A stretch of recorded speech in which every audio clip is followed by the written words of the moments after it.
May 31.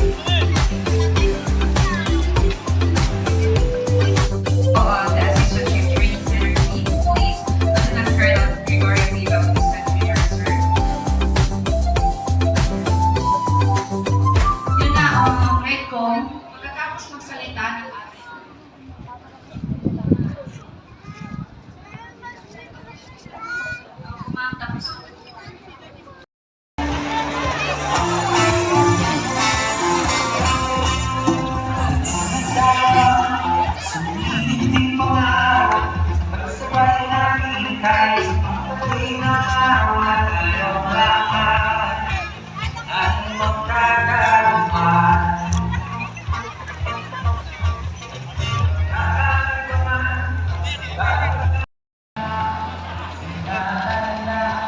Guys, ito papawin daw sila. May mga passes. Nakakawi. Ito ko pa.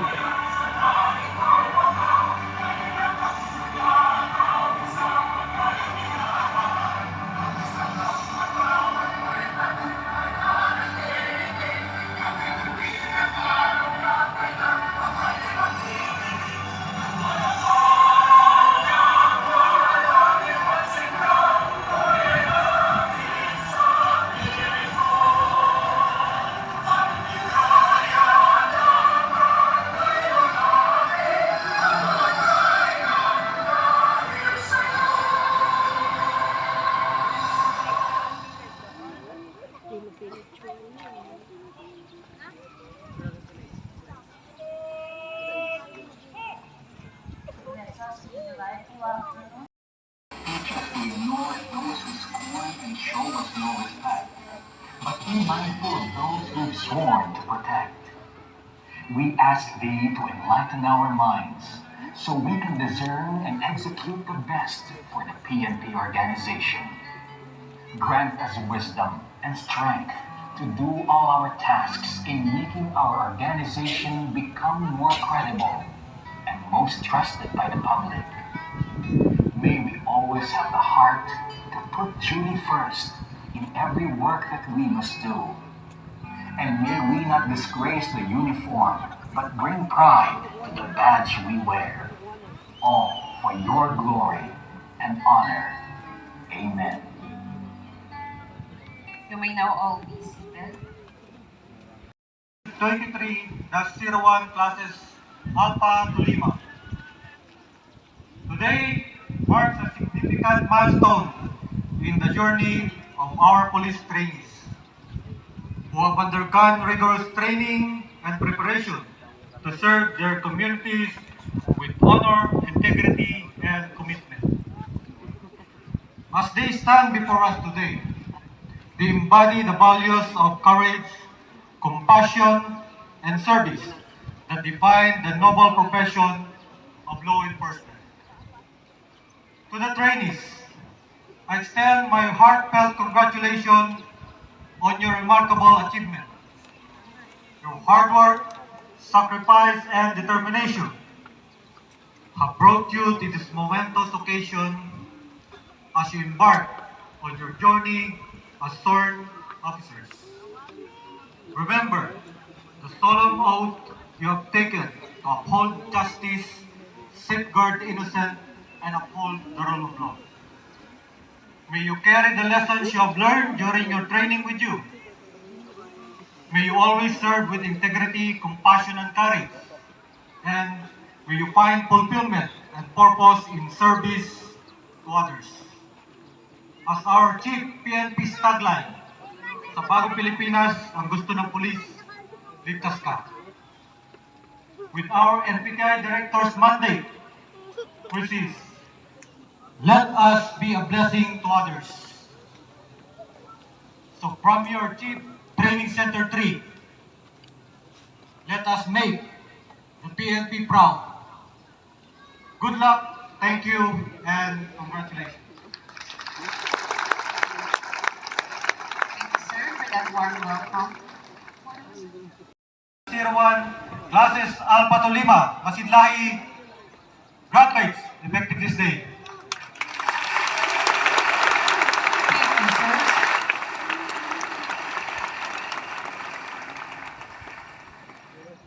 will now come to the distribution of certificate of graduation and presentation of awards. And to present the award is our guest of honor speaker, together with our very own Chief Training Center 3, Police Colonel Level J. Fabia, and other PRTC 3 officers. General Order number 2024-026. Declaration of completion of the Public Safety Basic Recruit Course, PRTC-3 Batch 2023-01 Class Alpha. Pursuant to RTC-3 Academic Board Resolution number 2024-05-048, dated May 29, 2024, police and commissioned officers of the Philippine National Police successfully completed the prescribed POI for Public Safety Basic Recruit Course with credit of 960 hours of instruction, covering the period from December 4, 2023 to May 31, 2024 inclusive. General Order number 2024-027, Declaration of Completion of the Public Safety Basic Recruit Course, PRTC 3 Batch 2023-01 Class Bravo. General Order number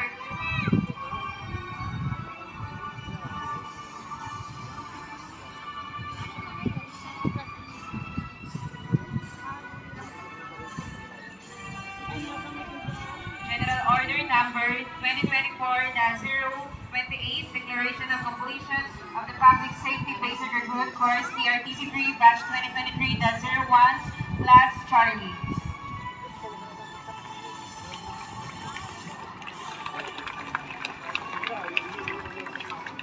General Order number 2024-029, Declaration of Completion of the Public Safety Basic Recruit Course, Batch 2023-01 Class Delta.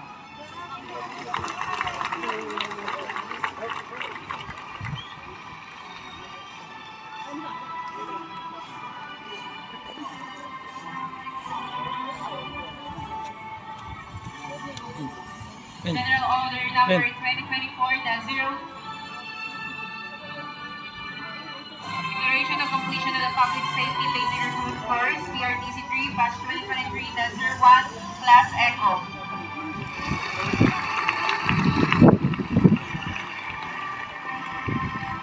General Order 2024-031, Declaration of Completion of the Public Safety Basic Recruit Course, PRTC 3, Batch 2023-01, Class Foxtrot. General Order 2024-032, Declaration of Completion of the Public Safety Basic Recruit Course, PRTC 3, Batch 2023-01, Class Gold. General Order number 2024-033, Declaration of Completion of the Public Safety Basic Recruit Course, PRTC 3 Batch 2023-01 Class Home. General Order number 2024-035, Declaration of Completion of the Public Safety Basic Recruit Course, PRTC 3, Batch 2023-01, Class Juliet.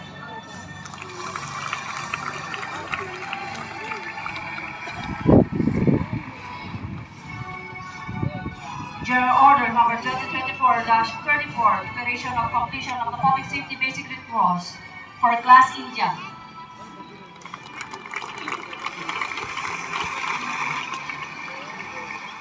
General Order number 2024-036, Declaration of Completion of the Public Safety Basic Recruit Course, Class Kilo. Order number 2024-037, Declaration of Completion of the Public Safety Basic Recruit Course, PRTC 3, Batch 2023-01, Class Lima, by order of Police Major General Posadas, Director MPTI. Signed, Police Colonel Level J. Fabia, Chief Training Center B.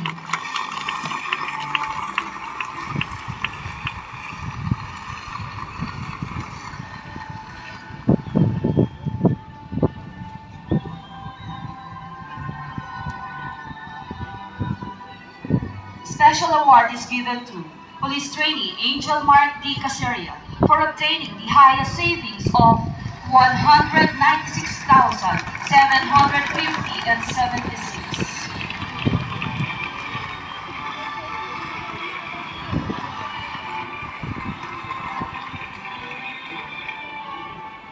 Another special award is given to Police Trainee Chief Egan P. Jimenez for being the biggest loser male category.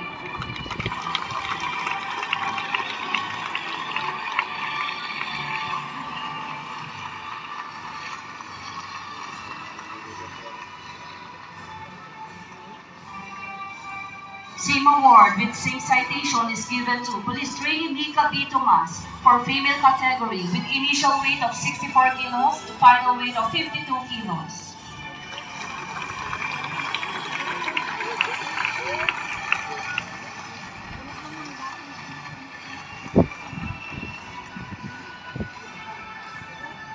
Leadership Award is given to Police Trainee Christian Joseph G. Castro for excellent services rendered as overall class president of CSBRC PRTC3 Batch 2023-01 Classes Alpha to Lima, Masig Dami.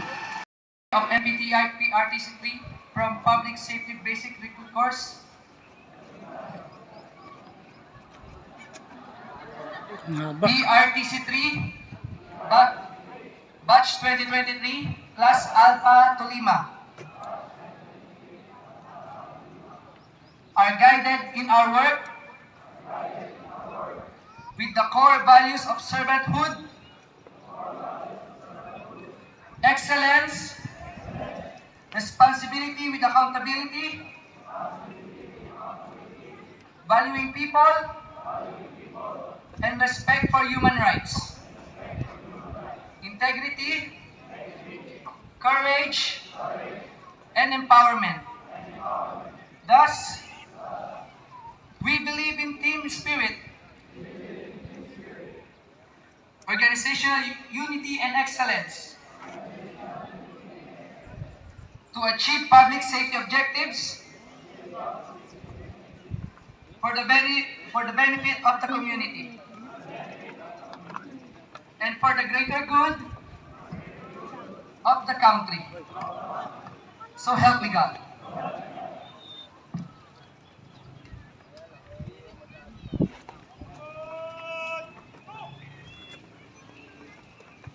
And now, to do the honor of Another 6 months of your on-the-job training, or what we call the field training program. By then, you will become a permanent or full-fledged police officer. Nandyan na kayo. Your parents, your loved ones are all beaming with pride today in your formation. I know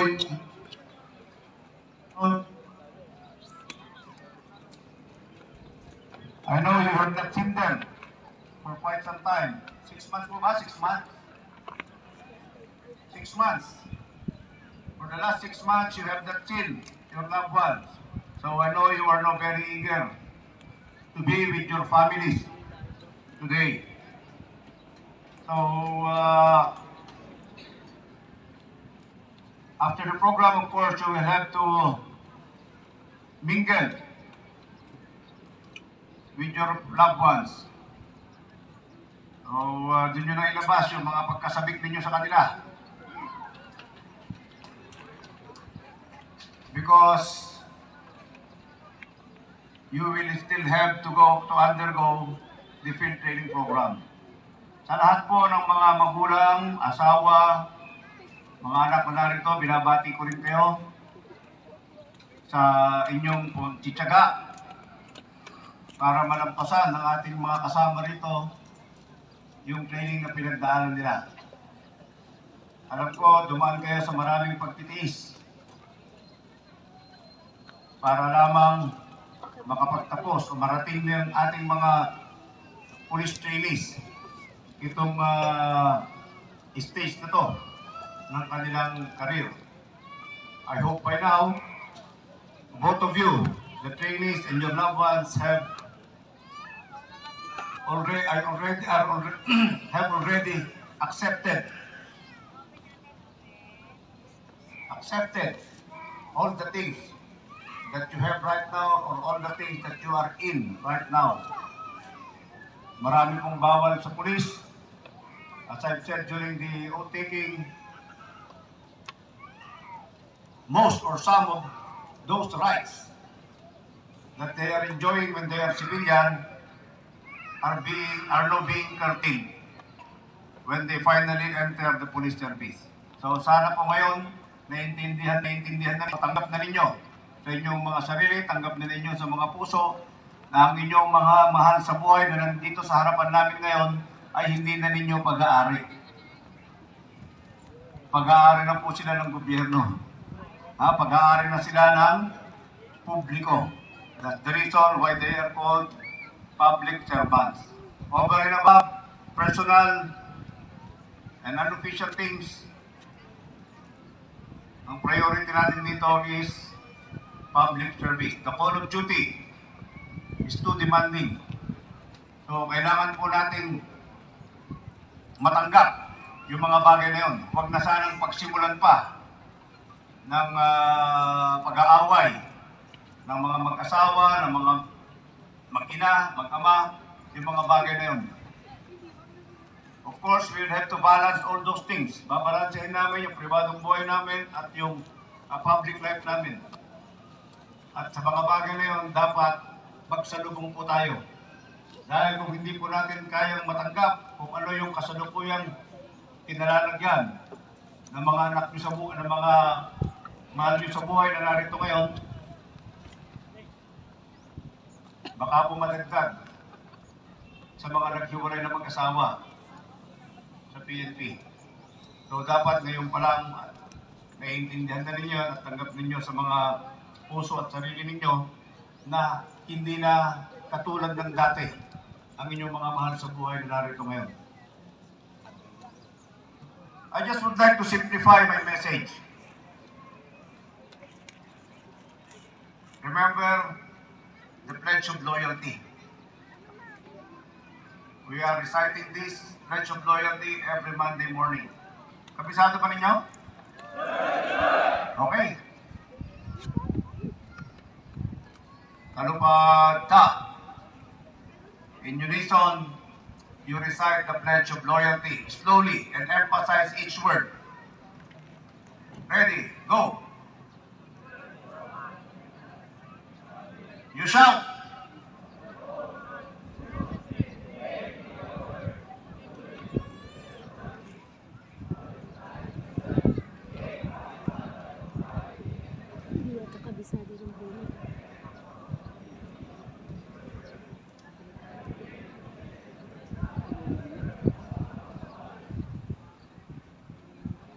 I hope we all understand every word that you uttered that is incorporated in our Pledge of Loyalty. As you should always remember and internalize what has been taught to you and learned here in the Regional Training Center, isa puso nyo palagi ang bawat linya ng Police Officer's Pledge, which underscores the core values and responsibilities of every police officer. Internalizing and living every single line and words of our police officer's pledge will serve as your beacon throughout your career. If you will stick to it, making it your moral compass and guiding principle, you will never go wrong. I will love and serve God, my country, and people. Your journey begins with a profound commitment to love and serve God, our country, and the people. This declaration sets the foundation for your service. It is a reminder that your duties are not just professional obligations but also moral and spiritual commitment.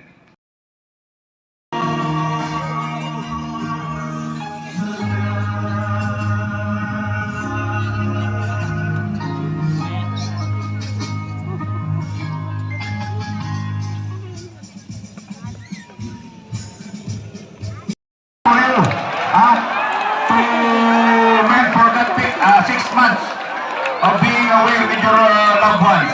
Tama na ba yan, Pinay? Yeah!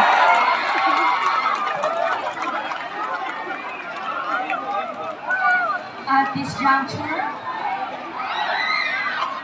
let us witness the ceremonial tossing of headgear. Redco. Sirs and ma'am, 15 days.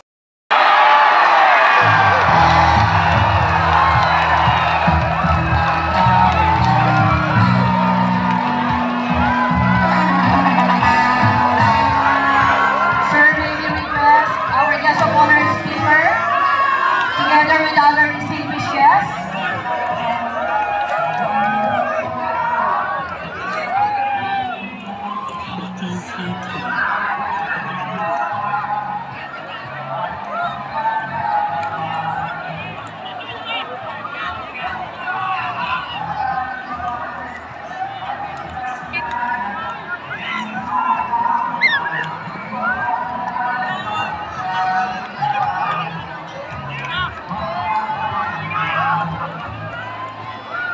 May we request our guest of honor speaker,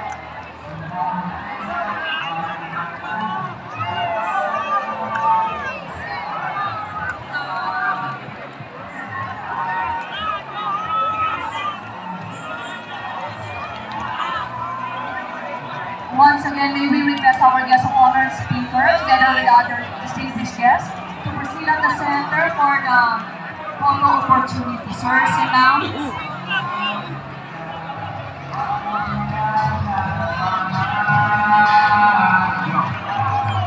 Settle down. Masiglahi, please settle down. Masiglahi, again, settle down. Masiglahi, settle down.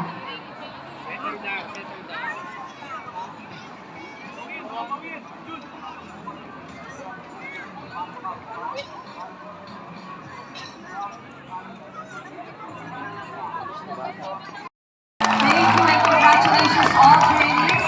Stay to be a blessing for everyone. This is your MCs, PMS John and Anthony. Lahat ng mga taga-kuya ko, mga batang kuya ko, proceed at the grandstand. Now na. Lahat ng mga taga-kuya ko, hinihintay kayo ng ating RD.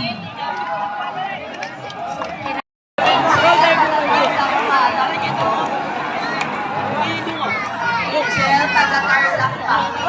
Alay! Alay! Bigas! Alay! Dito na dito tayo tatlo nila. Wait lang, kaka-adap siya. Bigas!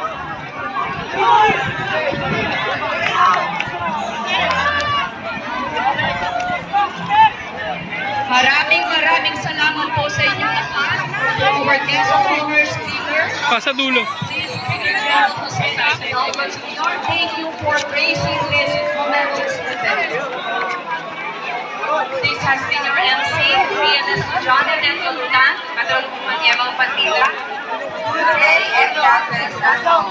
Sa bawat Pilipinas, ang gusto ng polis, ikinasta. Also, invite our guest of honor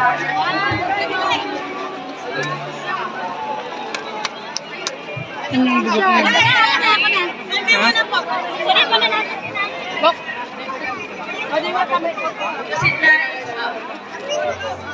sisters, kasama niyo po sila. Sabi ko nga po kanina, mamaya hanggang gabi, bukas, 15 days, kaya G, saan sila? let us now proceed with our ceremony.